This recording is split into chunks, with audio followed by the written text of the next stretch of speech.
How does one come to know their purpose? There are some people that are meant for that path of intense like liberation. And then you have people that are like, hey, I had this spiritual awakening and now I actually need to go and speak to people, guide people, heal people. Typically, for most people, is going to be one where they're doing earthly work in the human world with people.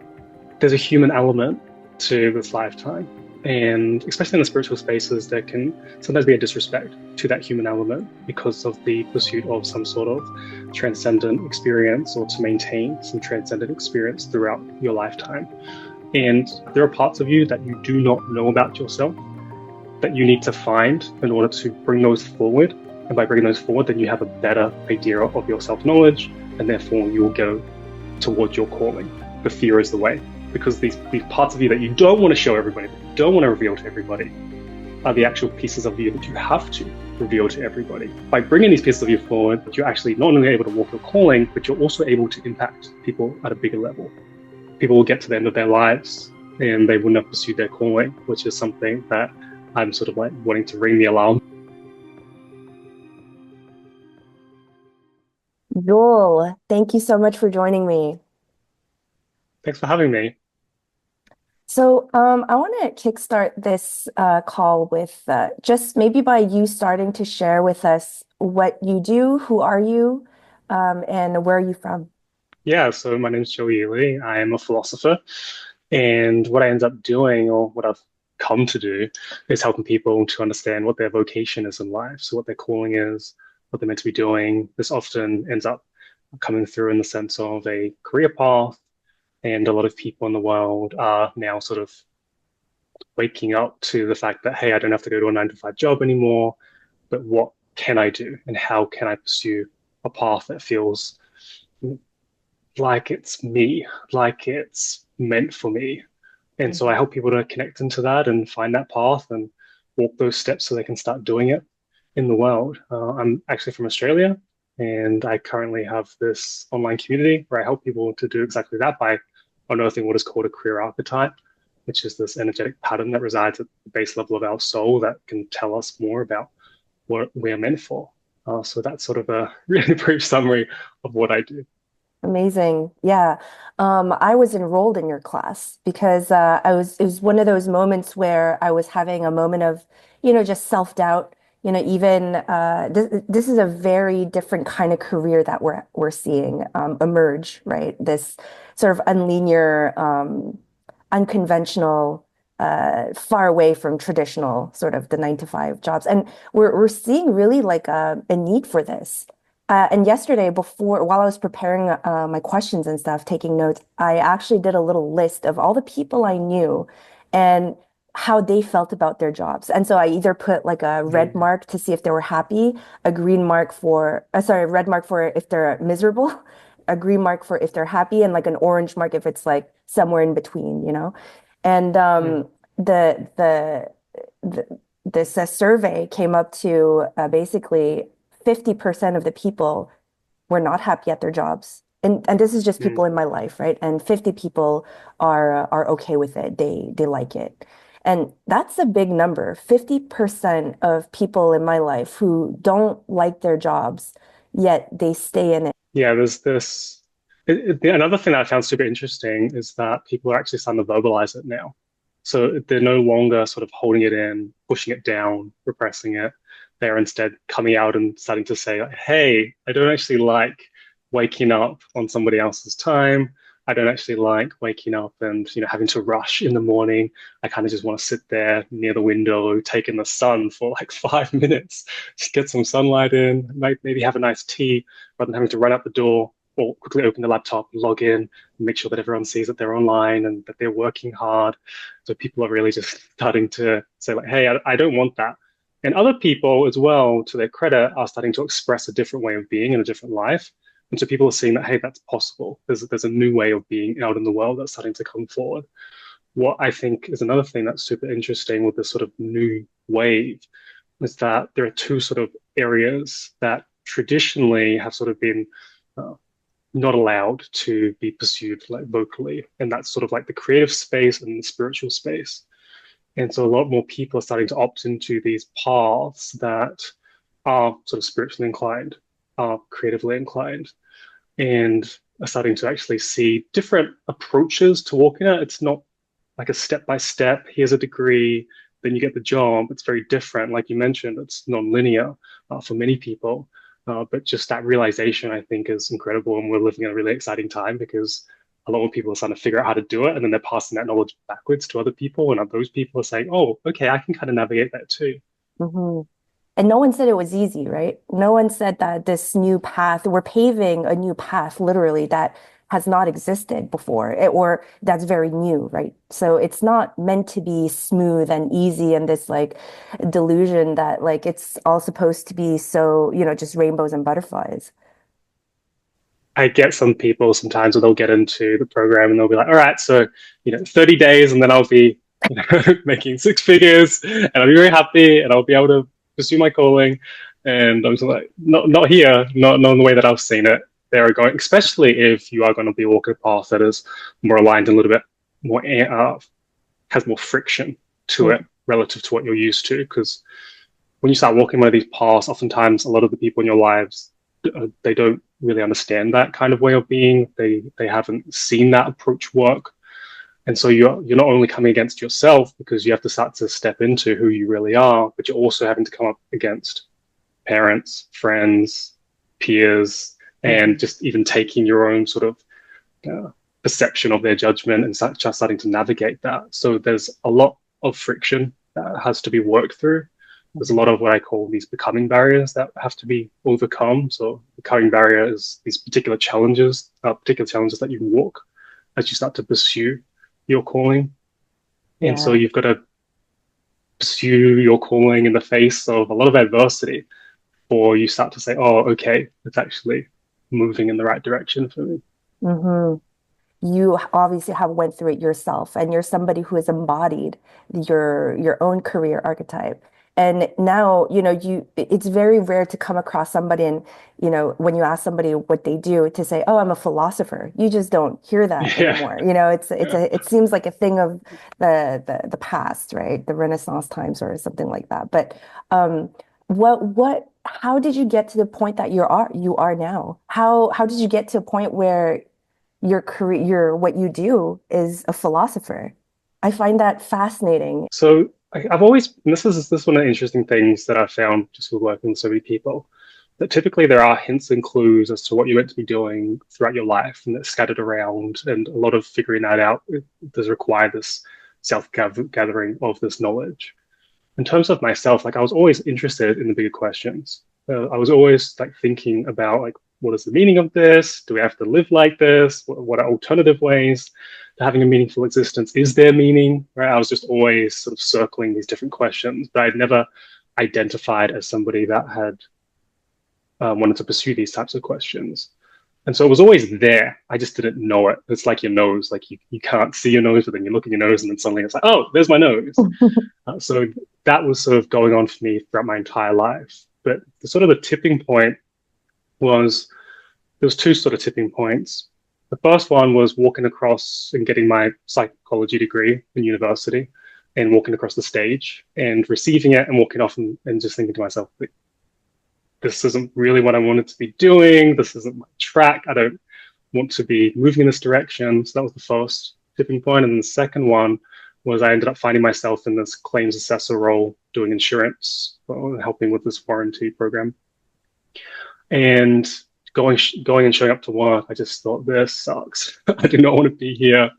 How can I do something that is more fulfilling? And my issue was that I had so many different options in my mind of different things to potentially pursue. I couldn't choose one. So I didn't know how to move in that direction in the first place, which actually ended up leading me down this sort of rabbit hole of trying to figure out this essential problem of what am I meant to be doing with my life? If I'm going to be working in a career or a vocation for 30, 40, life's getting longer, 50, 60 years, I want to be doing something that feels good, that feels right, that helps other people. And so I started to dissect, in a way, how to approach meaningful existence in the context of the modern era. And so I started going through like different theories. I looked at Venn diagrams, personality tests, read at rabbit holes, all these different books. I went deep on Carl Jung, who was, as you can see, inspired a lot of the work with the archetypes. And I tried to figure out, what am I meant to be doing? And through that process, I actually started to surface a lot of this internal knowledge into my awareness. And it was funny, I was actually speaking to my girlfriend.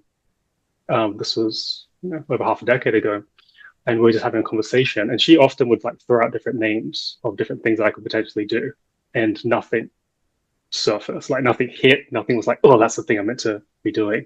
And then one day she was like, oh, I think you're a philosopher. And I was like, shit, like that might be the thing. That might be the thing. And I remember it just hit me so deeply that I went through this moment, this aha moment, this looking at all the information that I'd collected and started to notice that there was just a singular like point. And that's when I started to understand, oh, that's my thing. That's what I am. That's who I am at the core when it comes to my vocation. And ever since then, I started to try to understand that and try to embody that. But it was really that moment of coming to awareness through that somebody else like speaking it to me. And then it just hit for some reason. And that's how I arrived at philosopher. I didn't know how a philosopher works in the modern world. I had absolutely no idea. I actually went through my own crisis after that, which was, how do I actually walk this path in the modern world? Because I don't want to go and be a professor. I definitely know I don't want to go into the university setting. I also don't want to go and do some consulting, which a lot of people that pursue and study philosophy do. They'll go and do like business consulting. And that just gave me like all the wrong kind of feelings. And so I started to have to try to figure out how to pursue philosophy in the way that felt correct for me. And I saw a lot of people at the time doing different online businesses, and I'm like, that seems like closer. So I started to pursue that route, and thankfully it worked out. That's amazing. I mean, that story in itself is so inspiring because that really you kind of set the, I mean, this is the work that you do, I guess. You're setting the not the path, but you're giving guidance to how people could find their own calling and to pursue that, right? And I mean, it takes one to show the others, right? And I feel like that's what you've done with this course. And I have to say, like, your course is so thorough. I mean, this is not just like an easy sort of, we dive deep and you're not messing around. Like you mean business. And Yeah. so I was very impressed because I'm still in the middle of it and I can't wait to finish it. But just from the half of the modules that I've done, it's I already see the impact. You're not necessarily like just sugarcoating things. You're getting to the root of things. And one of the things that I loved that you talked about was the temptation paths. And I think everybody, maybe most people fall into a temptation path. Can you elaborate a little more on what a temptation path is and how someone could fall into one and how someone could fall out of it? Mm. So the way that I probably describe it is that you have your calling, and this is the direction that you're meant to go in your vocation. And once you know what your calling is, and you've defined it, and you truly like have internalized it, then any other path becomes a path that isn't meant for you. And so when you don't, or you're not connected into your calling, there are all these different paths that look like options that aren't actually options. They just present as options because you're not connected in, because of for many different reasons, conditioning, whether you're brought up, your own personal, you haven't confronted yourself in that way yet in order to actually find that calling. And so there are all these different paths out there that can seduce you to go down pathways to become somebody that you're not actually meant to become.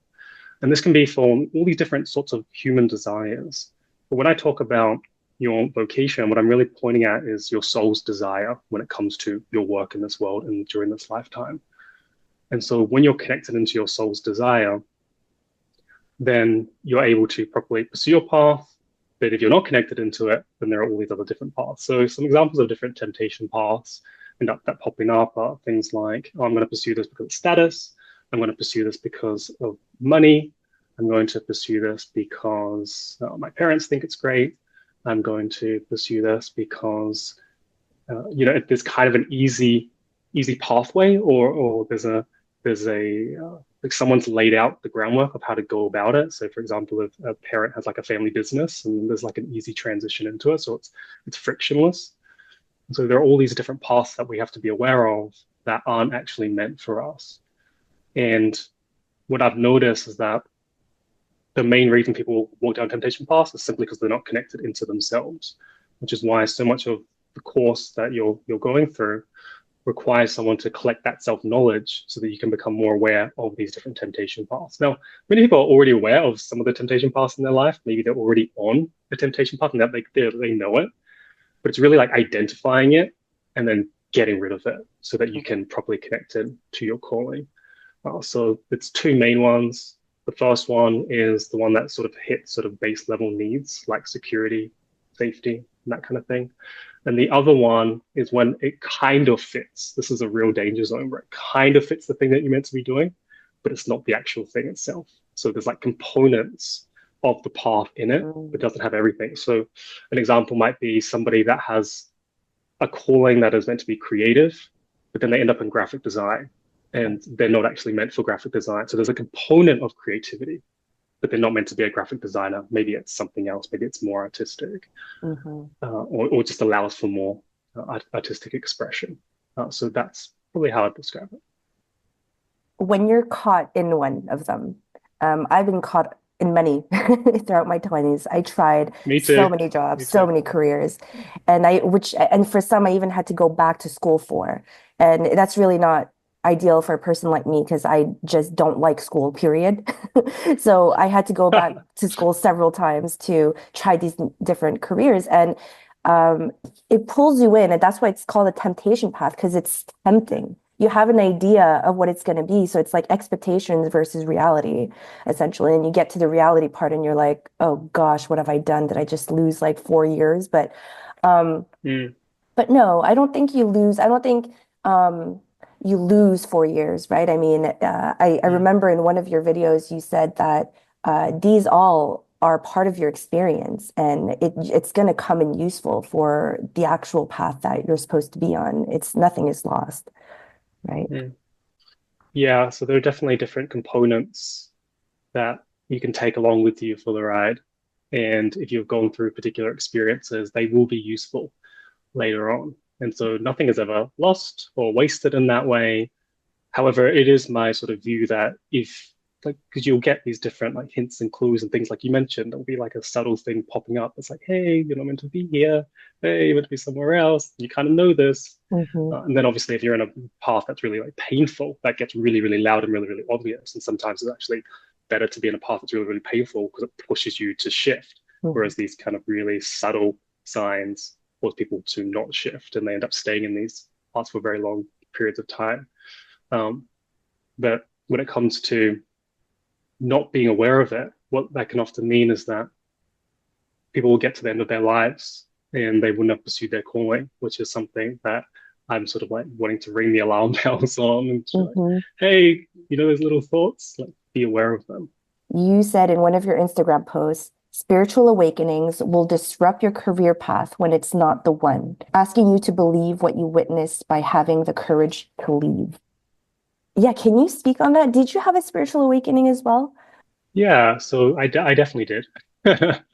So I had it personally in terms of my own experience, and that happened quite a long time ago. I was actually in California, and I was doing a friend introduced me to some psychedelic stuff, and he got me going on that, and I was like, this is something else that I'd never experienced. Hmm. And one of the interesting things there was I'd grown up in a religious background early on, and then I left religion and went sort of down an atheistic path where it was very there is no God, there is nothing, it's just after we die, that's the end and that's it. That was sort of my take very early on in my 20s.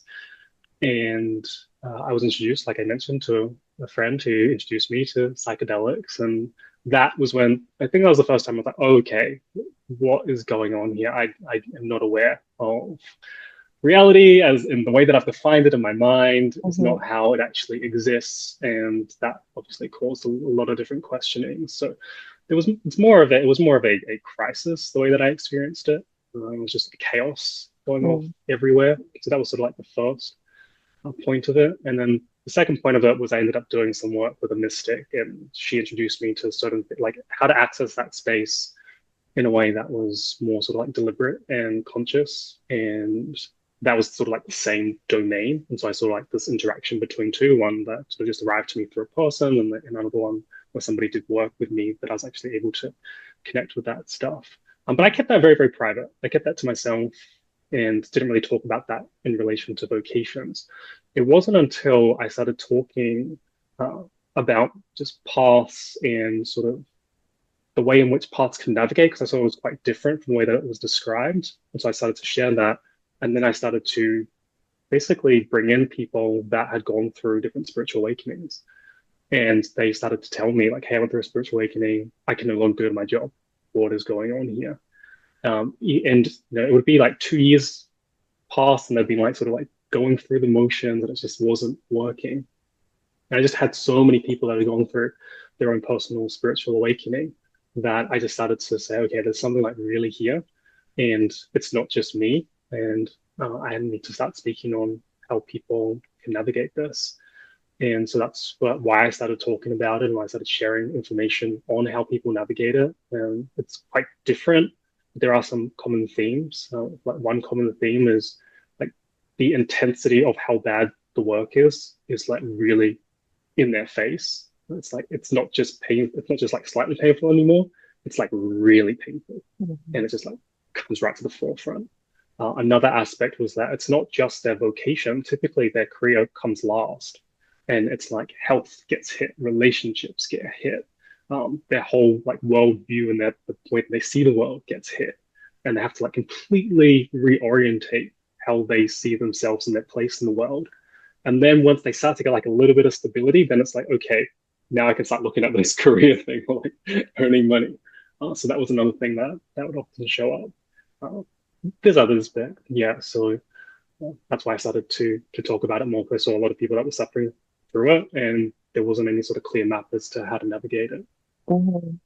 And I don't think it's a coincidence that that this course, that your channel and your business has started at the time that that it has started, because we are seeing a lot more spiritual awakenings in the world, and there's this thing called, the age of Aquarius. We're entering like this new age, sort of, called the age of Aquarius, and this is all about creating a new reality.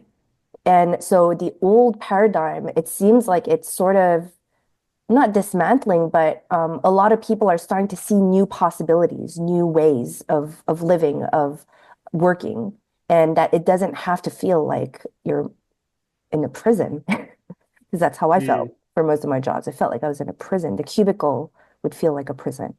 And so in terms of like the people that you're working with, is it mostly people who are spiritually inclined, or not necessarily? It can also be people who are just unhappy at their jobs and feeling unfulfilled, and they just want to do work for something that resonates with their skills, with their joy. Um, yeah. yeah, yeah. So I mean, 2 points. Like I just had to like talk about the age of Aquarius, which was super fascinating. And I'm interested that you brought that up. Because I mean, with the sign of Aquarius and being related to the fringes, being related to so one of the ways I like to think about Aquarius is like you have like the castle, and then you have the person that goes outside the castle and sort of goes rogue, and then meets all these fringe characters and fringe ideas, and then they find a fringe idea, and then they're like, "Oh, this is super interesting. I'm going to bring it back to the main castle. And we're going to rebuild the castle, restructure the castle." And the problem always is that people within the castle are like, "No, we like it how it is," and they're like, "But Mm, this one's better." And there's like this tension going on.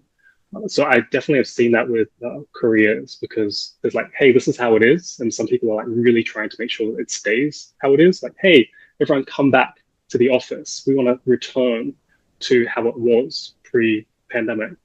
And then you have all these other people that have sort of realized this new way of truth, or a better way, or a better approach, and they want to bring back this stuff. And obviously, I give that example, but I think it applies to people having these spiritual experiences as well. And they Mm, want to just like bring these back into the castle. And the people within the castle are like, whoa, I don't ever want to take that on. mm. So we have that. And then, sorry, I forgot the other question that you asked just before. Yeah, is it like the most of the people that you work with, are they more spiritually inclined, or do some people not necessarily have any idea about spirituality and they just want to do a job that's more fulfilling, just change their, I mean, we, between you and I, we both know that, everyone is spiritual, whether they're conscious of it or not, but whether if the people who are you're working with, if they are all spiritually conscious or not necessarily. Yeah, so in the early days when I started doing this type of work, it was just anyone that was looking for fulfillment. However, now it's typically three kinds of people. Um, The first one is people that are spiritually inclined. The second one is that are creatively inclined. And the third one is people that have, who sometimes identify as like multi-passionate, or they're just interested in many different things. Mm. So those are the kind of three categories. You often get one person that is like all three, and then it's like playing in all three domains. But those are the kinds of people that typically get attracted to this type of work.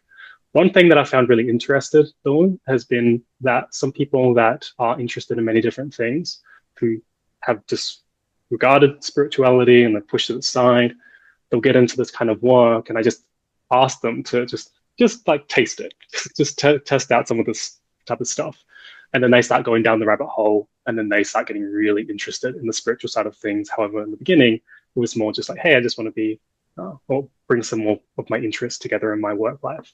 Mhm. How does one become to know their purpose? And how does one come to not only hear the calling, but answer the calling? Because there's a difference, right? So when you connect into so the to like zoom out a little bit, as a human, you have like a life purpose. And that life purpose is constructed of all these different domains of your life and all your different experiences.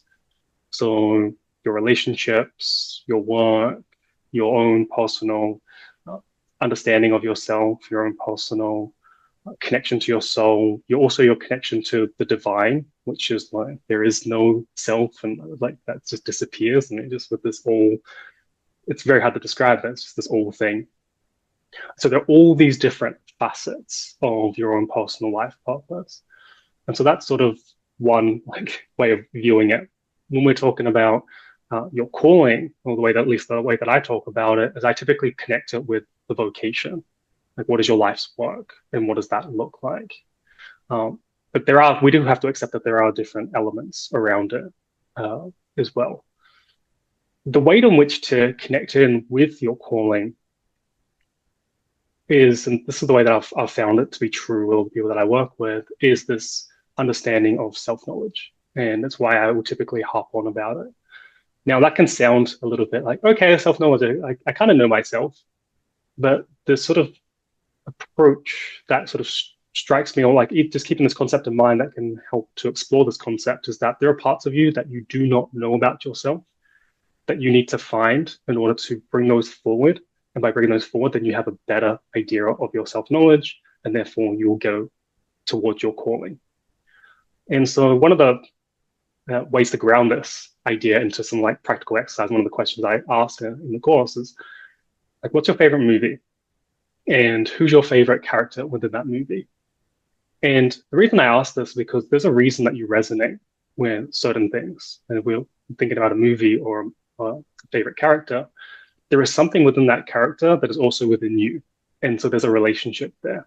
And typically the reason you're getting attracted to it is because you're not aware of this. You're not aware of why you're interested in this person. You might be sitting back watching a movie, eating like popcorn or whatever you do when you're watching like Netflix. And you're just like, oh, okay, like that character's going on like a journey, and they're just doing things, and they're super confident, but I'm not confident. The alchemists had this idea that every one way to think about it, because this was a point that Jung brought up, every single trait contains its opposite. So shyness has confidence connected to it. Extroversion has introversion connected to it. So if you are an introvert, it just means that you've nurtured the side of yourself more. And there's this extroverted side to yourself that you haven't nurtured.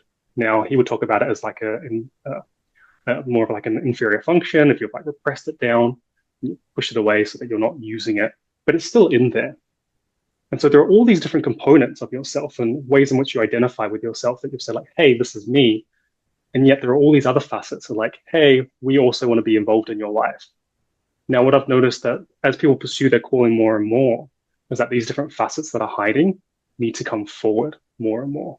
Mm. And so oftentimes when people are walking like spiritual paths or want to or desire it and they don't even know it, there's some of these pieces of themselves that need to come forward.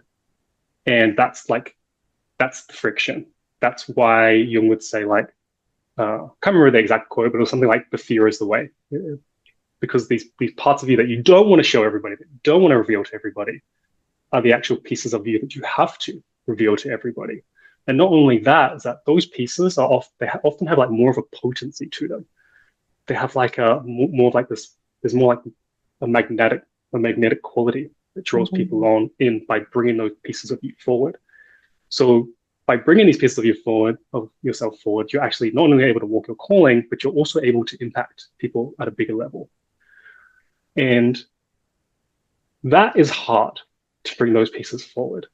And so everyone has their own, right? You might just be like, well, that person's confident and I'm not confident. They've got everything. It's like, no, they've got other things in their own story that they're not doing. But the confidence piece might be yours. And by bringing that forward in yourself or figuring out how to navigate that water by being more seen, you have a new form of potency within your work. Yeah. Does that answer your Wow. question? Yeah, absolutely. And I think Carl Jung, correct me if I'm wrong, was there something called like the golden shadow? Because everybody knows about the shadow work, but the golden shadow, I think he calls it like very similar to what you said. It's when you see something, a quality in somebody else that you admire. Usually it's something that's already within you. And so you could develop that aspect within yourself. And so he called it the golden shadow because it's a shadow, but it's not a bad one. It's like it's one of the good ones. Yeah, I mean, the deeper in that you dive in on your own personal, these parts of you that you don't know, and you start bringing them forward, you just start to notice that you interact with reality differently, and therefore your reality starts to change because of it. Yeah. And yeah, I know that it's always hard for people to bring those parts of themselves forward, but I'm typically like pleading with them to bring that part forward because your entire life changes. Yeah. Yeah, I could see that in my life too. There's, for people who are very deeply on the path, on the spiritual path, right? On the spiritual journey and the initiatic path and all that. There's there's like a two layers, I find. There's like the layer of your true self, right? Coming back to this like true nature, this oneness that you're part of, or that you are simply. And and then there's the very human part that I feel like we can't ignore that, because we are human. I mean, we're human beings, we're being human, but there's still the very human aspect of us. We're not just going to disappear. We're not going to our body's not just going to evaporate. It's still there, and there's memories that are stored in our body, in our brains. And so we have Mm, to deal with the human aspect. And this is so interesting because this is what basically I've been trying to do is the spiritual aspect is very important, but also the human aspect is very important. And I'm talking about psychology, psyche, and, personality tests and all those things. It's very important. And so for me, know thyself has many layers to that. There's a know thyself in terms of the philosophical and also psychological and all of these ways that you teach. And then there's also the know thyself on the spiritual level, which is your true self. But mm, I think there's like this might sound controversial for some spiritual people, but you know, it's a dance. This spiritual and human aspect, it's a dance of life. And not everyone is going to be able to just transcend their humanness, right? There's a lot of people who, I mean, because that's essentially you're aiming for enlightenment. And to do that, you probably have to become like a monk and give up your life here and go to a temple Mm. and commit to that, right? It's a long journey to become enlightened.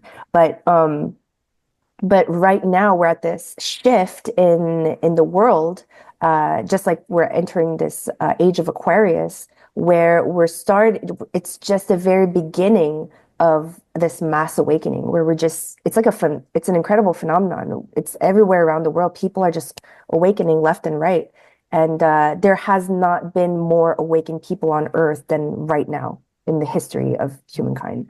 So, all that to say, I don't think it's a coincidence that the job that you're doing, that I'm doing, that all these people that are talking about this stuff, we're all coming together and we're creating, in a sense, a new reality for ourselves, but for to show also the world in some ways, of what's possible, new potentialities, new possibilities.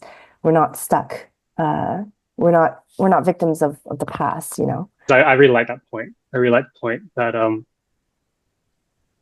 there's a human element to this lifetime.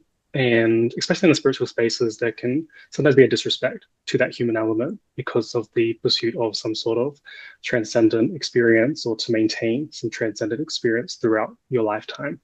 And I've I've studied quite a few spiritual paths, and one of the things that I found was there are some people that are meant for that path of intense like liberation. Like, goodbye, like they're going to go off into that space. Mhm. And then there are other people that are not meant for that state of liberation. And instead, you can think of it as like two streams. Like one direction is going towards liberation, another direction is going towards manifestation. And so there are some people that are meant for liberation, and then there are some people that are meant for manifestation. And then oftentimes people will get stuck trying to figure out like which direction they're meant to be going in. And so I definitely see that there can be people that can become and have a spiritual awakening, and then their work is actually in the world, and they need to be coming down to ground and be working with people. So that's sort of one facet of it, because you can get people that are like the monks, the mystics, and they need to be going out into the woods, or they need to be doing complete surrender and having a connection with the divine. And so there's that route. And then you have people that are like, hey, I had this spiritual awakening, and now I actually need to go and speak to people, guide people, heal people like physically, touch, just be in their energy space. So there's also that. Um, and so sometimes people will hear that and they'll say, well, I want to pursue like liberation, but I also want to do like work stuff. And the other thing that comes to mind is if we think of that as like a time period, there's often stages in someone's life. And so the work stage, typically for most people, is going to be one where they're doing earthly work in the human world with people. And that can still be spiritual work, but it's like you're still like you have the earth weight on you. You're here. And then later on in the back end of your life, you can start to prepare yourself for death, and you can go through more of these experiences that would be more considered towards the higher up or the connection with the divine or the liberated later on life. And so sometimes people will have the stages like incorrect, and they'll start to try to liberate during like their 20s and their 30s and their 40s, where like a lot of the work gets done. And then they'll notice like something's wrong, something's off. And so sometimes it's just because like it's just a sequence problem. It's like, hey, now's the time for earth work, and you're avoiding that earth work, and you're trying to say that you're liberated, but you're just avoiding the work that you're meant to be doing. Mhm. And so there can be that issue often, and just by changing the sequence can often help them to get the flow going properly. Wow, I can't believe you just said that. You just like read my mind, and that's exactly how I feel, honestly. I genuinely believe that there are some people who are meant to awaken, but not necessarily liberate or, you know, find that freedom, that totality just yet. And there are some people who are meant to. But, you know, if they're meant to, that's just going to happen. If that's their dharma, that's going to, you know, if that's the way that's supposed to be for this lifetime, then I genuinely believe that that's going to happen. Because if you look at the people who have enlightened, who have fully liberated themselves. Um, there are people who can't even do this. They can't have a Zoom call. They're functioning from a different level of consciousness. And so those Mm, people so it's not even like if you're here, if you're on YouTube, the likelihood of you being enlightened is. However, awakening is a different story. This is the beginning. So it's normal that we're seeing more and more people awakening. However, you need people to be in between to show, kind of be that bridge and show other people by incorporating our humanness as much as our spirituality. And you're confirming this in ways because I had this one meditation under a tree like 2 summers ago, I believe. And yes, the tree spoke to me while I was meditating, and it was very specific in the message. And it was you're meant to have one foot, a bridge. If your legs are a bridge, one foot has to be in the earthly matter, and then the other has to be in the spirit. That's what a bridge is, so that you're creating mm, the connection between the two realms. And it was very clear that in order for a bridge to be solid, your feet have to be solid in both realms. And you mm, can't fully be there, otherwise, who can cross? And sometimes I'll get these messages, but I'll sort of I could be stubborn sometimes. I'll just do things my way anyway. And then they come in dreams, right? And then the next dream was the bridge. You know, one of those bridges that just kind of they're scheduled to come down so the cars can pass. I don't know if they have yeah. that in Australia. Um, I'm in Canada, so so far, but no, we live in the same world. But yeah, so when it was like a dream where the bridge wasn't coming down, and because it wasn't coming down, there were people, like in Titanic when the boat sank and there were just people in their Mm, life jackets, just like a ton of mm, them. And I was like, oh my God, the bridge has to come down in order for them to cross. It made sense in my dream, but mm. No, that makes sense. that kind of confirms what you just said. Yeah, definitely. As you were speaking, it's funny. I read a lot of biographies on different people's vocations, and I was reading one about a nun. And so the nun had basically started to pursue her path in a way that was like, hey, I'm just going to just be in God, pure isolation as much as possible, and I'm going to go and pursue that path with the divine. And then she started going down that path, and she was like, no, this isn't quite it. This isn't quite working. And then what ended up happening was that she ended up finding a more community-based role. And so she started working with people in different groups and all this kind of stuff. And the interesting thing was that both paths, right? She was still pursuing being a nun in her work and in her vocation, but they had very different expressions. Right? One was like this state of solitude, and one was like working with lots of other people. And so I think it's very dependent on that person and their own journey as to whether or not they need to be with a community or not a community, or out in front with people or behind the scenes. You get a lot of this on social media, like, hey, you've got to show your face, you've got to show your face. Like, for some people, yes, for some people, no. It's like it's a Mhm. question of self. But yeah, I do run a community because my work is in the world, and so I'm around lots of different people and helping them to find their paths. And some of those people within that space have work that won't really be visible to anybody. And Mhm. even people in the community, they're very, very quiet about it. And then there are other people in the community where it's like, okay, you're going to be around a lot of people and you'll be working with people like all the time and you're going to love that. And you're just that way inclined. Mm. So I definitely think like that respect for different people's paths and different expressions and ways of being is something that can go amiss within these kinds of spaces. And there can be like this kind of particular judgments as to like how to pursue the path if you're connected to particular topics. Mhm. And that's just not, it's not going to come externally. Like you got to figure out that stuff yourself. Yeah. Um, I want to talk a little bit about a soul-led career. I know that this whole podcast is kind of about that, but what I feel like, and let me know if this is something that you felt and you've seen this in your the people that you work with, but it felt like you've heard about the term soul contract, I'm sure, right? It's like this. contract that you have before coming into your body, right? So it's like a predetermined sort of purpose that you're given. Um, and of course, like take my words lightly. It's not so set in stone that way, but I'm just trying my best to describe what it feels like. As for me, when it felt like until this point in my life that I was just trying to align myself with my soul contract or my soul Mm. purpose. I believe that when you do that, although there are frictions, it's not always going to be smooth. The more you do that, the more the way is shown. I think Rumi said that, just start and then the path will be shown. It's just like this sense of I know what I'm supposed to be doing, but I'm doing something else. There's a few things there. And by the way, I'm so glad that you are doing this and pursuing this Thank goal.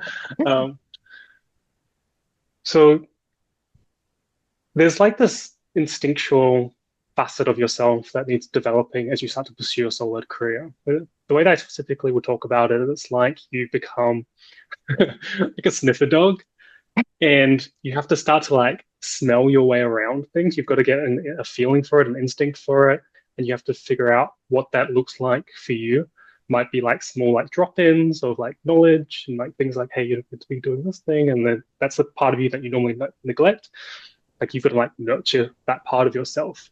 And the reason I started calling it soul-led career and sort of brought this term to the forefront was that I noticed that people had their priorities like all mixed up.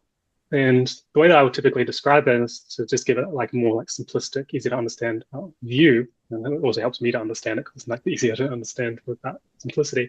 Is people will often be money led or people will be lifestyle led, but they're not soul led. And so they'll have like money and they'll be pursuing money and they'll be like, I kind of get to my soul work like later.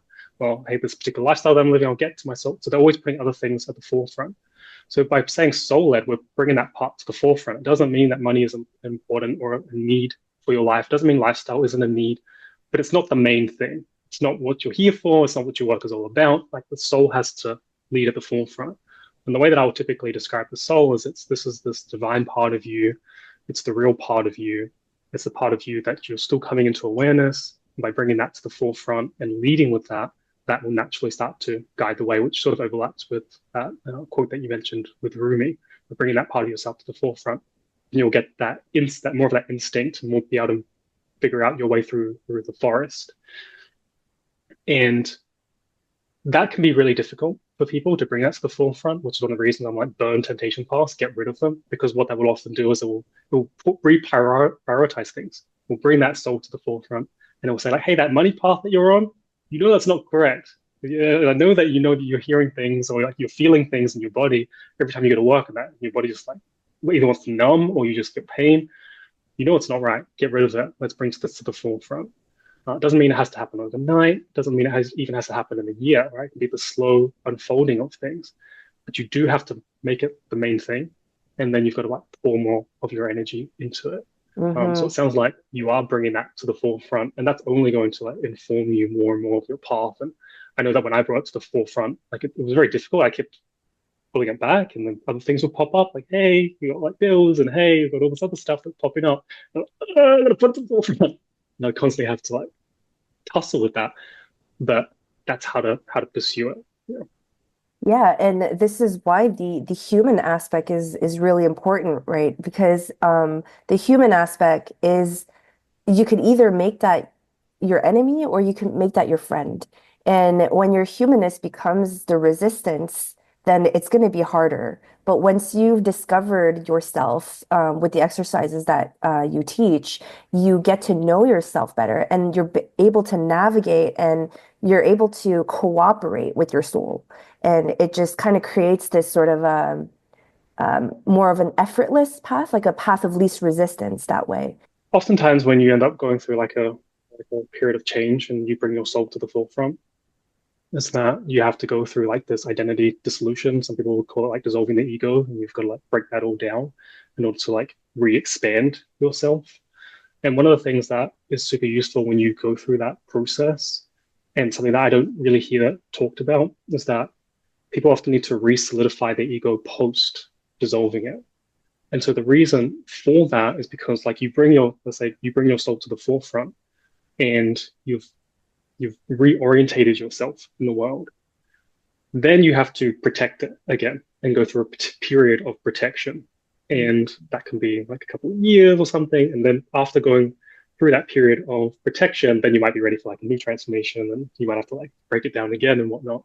But Mm. that protection period is really, really crucial, especially for people that are pursuing spiritual paths, because they're going to start bringing aspects of themselves out into the world that are foreign to them. And also, they might have to show these parts of themselves, and people in their lives are going to say things about it, or they're going to be, even just like quietly judging that you can feel, especially if you're in that space. And you're just like, I can feel that something's off with that person. I can tell that they're. So you often will need to re-solidify it. And so you will need to go through a period of like hardening the like outer shell of that, and then later on, like you can you can transform and go through things again. But I just felt like that was something that I wanted to bring out as we were talking. The protection thing, that is so true. And this is like, I think like one of the most important uh, advice that you can give to somebody who's on this path is you really have to protect this path that you're on, this vocation that you found, because it is so easy, especially because it's a lonely one. It could be lonely if you don't have a community, but even if you do have one, this is like a self journey. You're on your own. You could sure maybe have a team or whatever, but there's this part that you're the one walking this road alone. And alone doesn't necessarily have to be lonely, but it can be. And with loneliness, sometimes with maybe solitude is the better word, uh, because you're alone, you could have a lot of like doubts that creep into your mind. But you know at the bottom of your soul that this is what you're supposed to do. And so that protection thing, my God, I cannot stress enough on the protection. Mm, Protect your path, people. Protect your vocation. This is what you're meant to do. Who cares whether people think? They'll catch on. Just show them with action or don't. Doesn't really matter. mm. But yeah, stay true to your path and protect it at all costs, especially at those beginning stages. Those are so rocky. Interesting as well is that obviously you can go through a period of having to solidify everything and make sure that nobody can come in and basically tear you back down into a state of being that you were previously prior to being aware of this. But also you start to become this pioneer and to start to seeing it as being a pioneer and as a leader and just being misunderstood for a period. And then other people will slowly start to catch on, which happens. And the longer that you're on your path for, other people start to notice and they like, hey, how did you do that? How did you figure that out? But in the beginning, some people can be very judgy. I mean, some people can be very uh, open and supportive, and even though there's like not a understanding there, but yeah, this is more so for people that have those types of relationships or have those sort of social circles, or even just are worried about that sort of stuff, whereby they Mhm. might be disregarded to make sure that you do solidify back down and protect. But I think in this new reality that we're going to see people who are genuinely leaders. And what that really means is for me, is people who want to genuinely help and support other people. And it's about collaboration. It's not about superficial goals like, I mean, they could be incorporated, like financial goals, sure, but that's not like the main thing. There's like a deeper purpose, and that shows that emanates from a leader. And you could feel that in a leader, in a true leader. And so Mm, yeah, thank you for the work that you're doing. you're welcome. You're welcome. And I agree. I agree. I see that trending that way as well. I think that there are definitely so one way I think about it is from through like an astrological context, and you've got the benefic planets, which are the good guy planets, Jupiter and Venus. Then you can have some malefic planets or the bad guy planets, and Mars and Saturn. And oftentimes Mars will be trying to dominate or sever, like sever, cut Mm, off, split things. It's like a contest or a mm, fighting off. Compared to more of like a Jupiter quality where it's like, hey, let's bring everything together. Let's all come together. Let's all find our spots and find our places amongst each other. So where sort of at least the spiritual path and the way that I've been observing them and moving towards is everyone's trying to like find their space And there is so much room for other people to connect and say, like, hey, you're doing this cool thing over here, I'm doing this cool thing. Like, let's pass knowledge, let's like share it all around, as opposed to what can also happen, unfortunately, in the spiritual space, which is like, I am the spiritual person and I am the leader and I know all the things. Hmm. And whilst that's still there and that's just human nature and that's always going to be around, there's definitely this developing of more people that want to share and transfer the knowledge and transfer the wisdom, and so that we can all move move upwards. And so that Yeah. to me is very, very exciting. I'm like, that's super cool. That's why I like to help people on their callings. I'm like, oh, you're doing something that I could never do, and that's super useful in the world, and that's amazing. Go do that thing. Hmm. We need it. We need Yeah. it, and just more and more of that is yeah, it's really exciting. Yeah, and I love that you said that, you know, sometimes it's within the spiritual community that you'll see some divide. So it doesn't mean that because you're spiritual that you're perfect, or, there's this, again, know thyself. Do some digging, do some shadow work. There's going to be some work to do. We all have some work to do. It's a continuous like journey within yourself, on the human Mm, level, and then it could get on the spiritual level as well. Um, yes, the thing that we were kind of avoiding to talk, but now we're going to talk about it. The multi-passionate people. Yeah, so what is that, and how can people navigate through that and find sort of a vocation by not narrowing it down, but by, I guess, assembling everything together, or how would you do that? mm.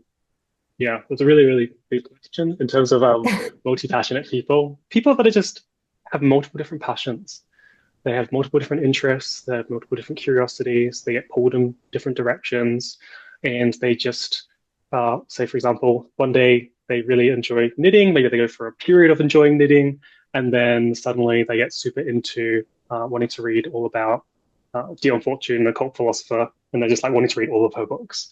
And then they'll suddenly get sparked off by something else, or maybe they're doing both at the same time. So really, it's just people that are interested in many different things. And one of the problems that these people will often face, and I put myself in this group of people as well, is that you're often told that, hey, you got to focus in on one thing. And you focus in on that one thing, you go hard on that one thing, you specialize in that one thing, and then that's the way that you can support yourself, support your family. You can do really well in your career path. You can get accolades for this and high achievement. But the narrative is at some point, you've got to just choose one thing, go all in on that. And anything else, it's like you might be able to touch that on the weekends, maybe for an hour or two. And sort of don't try to bring that into your work or you'll ruin it. And I just think that that's fundamentally wrong. I think that there are many people that do have that path and they are that way inclined and they are the person that should be going like fully into that one thing and just developing, developing, developing. And that exists. However, there are so many different people that that doesn't work for, and it actually impacts their work in a negative way by trying to do that because they're not just allowing themselves to develop in the way that they're meant to develop. And so they're contorting themselves into a shape that isn't theirs. So the way that I will often talk about it in terms of how it works with vocations is oftentimes there are different interests that can be woven into the fabric of your path. And not only does that help to improve the path, but there's like these interconnections of these different interests that will often bring in insightful, creative ideas that weren't stumbled on without this sort of knowledge or experience. And by bringing these more into your path, not only do you get more connected to your path, but it also ends up helping whatever your pursuit is meant to be. Now, there are many different sort of famous examples of people that do this, such as I think of like Childish Gambino, who's like on the stage as a comedian, he's acting, he's in music. Or we go throwback to the Renaissance, we've got Leonardo da Vinci. So we have many different figures out in the world. They are hyper curious and they want to bring these different facets into their path. But for some reason, in our culture, we sort of look down upon it. We see this as something not to pursue. I would sort of point around the Industrial Revolution, like Adam Smith saying that, hey, we've got to specialize. And he did make the point that people specializing is going to create unhappy humans, but it's great for industry. And so he did say that. But in terms of our You warned experience, us. as yeah, he did warn us. But yeah, it sort of just happened and we sort of accepted it. And I'm seeing more and more people that are starting to push away from it. especially with these introductions in the social media sphere where they're like, hey, you can have content pillars.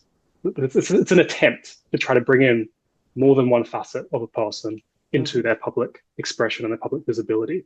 I think that I'm not going to talk on how what I think about that sort of structure, but I think there's better ways, there's better approaches, and we're really at the beginning of a new renaissance. That might sound a little bit tacky, but a new period of time whereby more of people's passions can be infused into their path. Yeah, I agree. I really think the we're starting to break out of this industrial revolution phase that has such an impact on society. And I think it was maybe needed for the time. I could see how it was useful for the time, but I feel like we've now surpassed the need for that. And that's why we're starting to see a lot of people walking away from this old paradigm, this old way of working and being and living.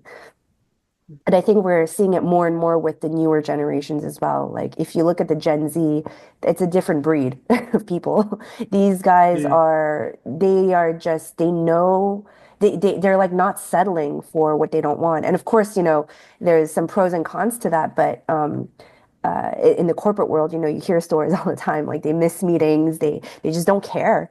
But mm, I think that, of course, from an older generation's perspective, that could seem like just being disobedient or disrespectful. But from their perspective, they're just they're just a new generation, and there's going to be a new way of thinking and a new way of doing things. And maybe they're just realizing that this isn't it for me and this isn't the way that I'm going to go. And so with a new generation, I think is going to come just a new way of new possibilities altogether, and which is going to create a new reality, essentially. one of the challenges that I've found with Gen Z, and they went through this experience of having to, get locked down. And obviously, everybody went through that. They went through it, and I think what I think was like a really critical time in their development. And there was a lot of things that were popping off socially out in the world as they were going through that period. And one of the things that I've noticed in working with people that are from this generation is that they're very aware of the world, the environment, politics, what's going on externally, but they're very unaware of themselves. Mm. There's this real intense orientation on the external. And if we're looking at compared to like the millennials, they're more aware about outside culture and what's going on than us in general. But in terms of their own self-understanding, they're very unaware of that. So I think one of their big challenges is coming back to themselves and having to develop themselves and really tuning in with who they are and how they want to live, and going deep on that. And so I'm interested to see how that evolves over the next couple of years. But I think that their disgruntlement within the workplace is just one facet. Like they don't quite know why they're disgruntled. And maybe they're like, hey, if I left this and became a content creator, then I'd be good. Then I'd be, and I had more free time. It's like, no, not really. You have Yeah. to tune in to yourself. You actually have to know what you are meant for and what you're called for.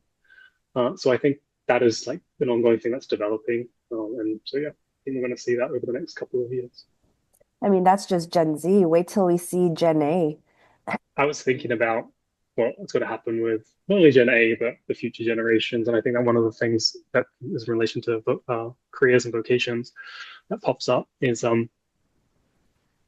this idea of salary and how much longer humans are going to be working in the workplace with like salaries, and are people even going to have jobs in the future, and what does that even look like?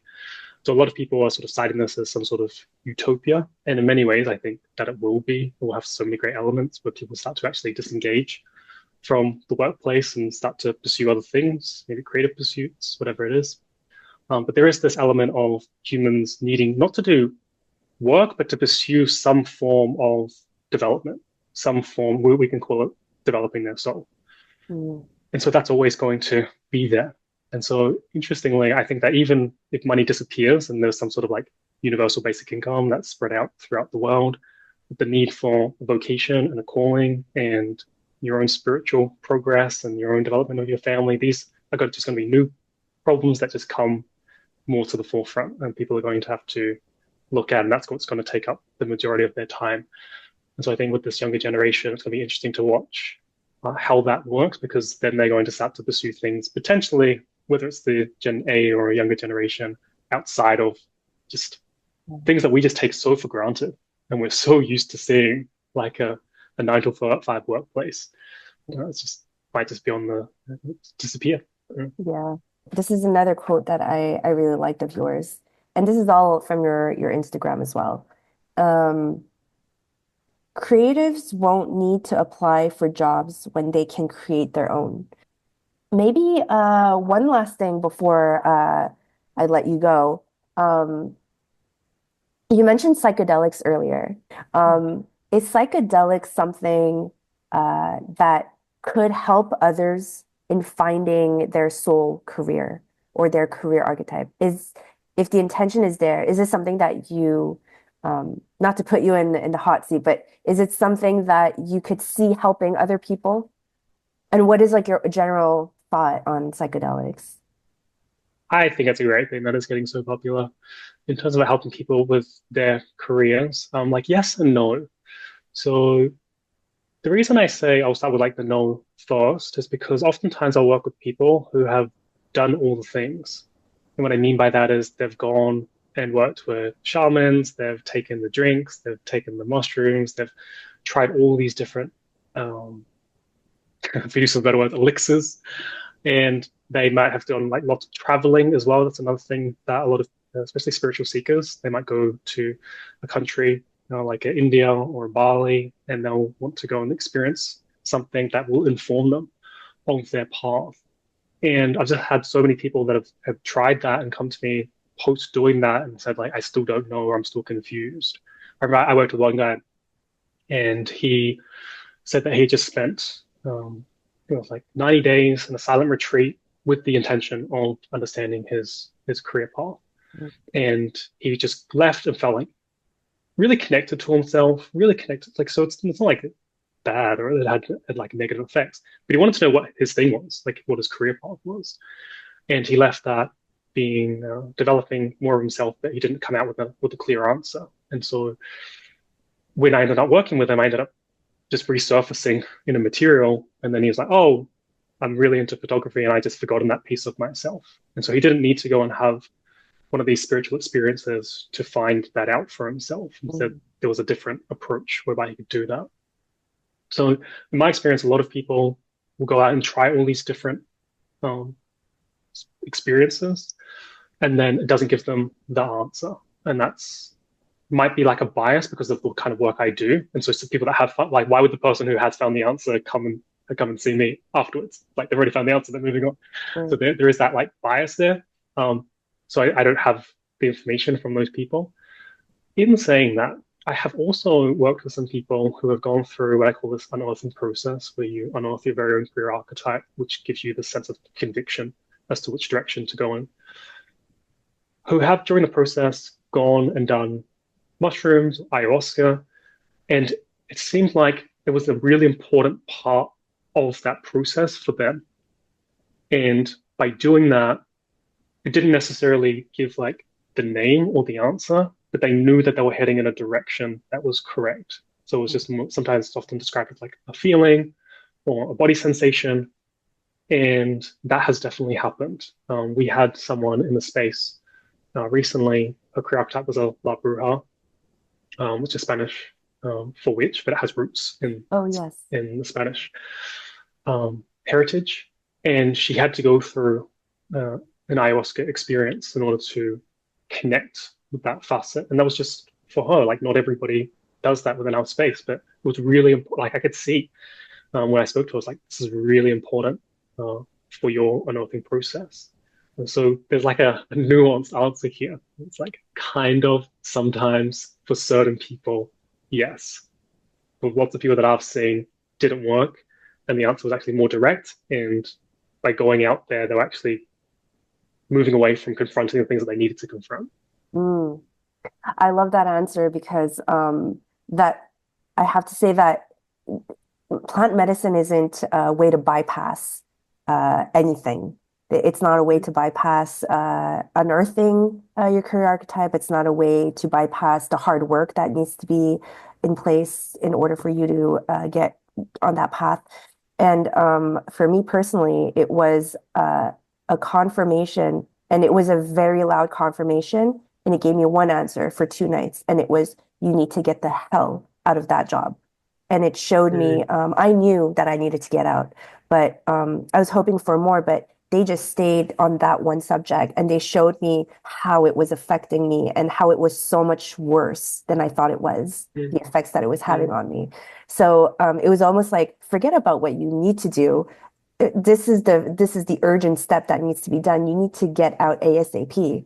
And she showed me mercilessly why I needed to get out. And it was more of mm, a feeling and visions, and you feel everything, right, when you're on that kind of substance. And it was uh, it was extremely graphic and it was extremely potent, to say the least. mm, And so the message was clear. But then afterwards, I was the one who had to figure out all the other steps. It didn't say, mm, oh, go start a YouTube channel and oh, go start and write that book and create this e-course or whatever. It didn't show me any of that. It just showed me mm, you need to get out of that one job that you're in. That is just not doing you any favor. And then the mm, rest was for me to uncover. And so, yeah, I could really resonate with your answer there. Yes and no. It showed me mm. that that wasn't it. It was more of a process of elimination. That's not it. But now you got to Yeah, go figure it out for yourself.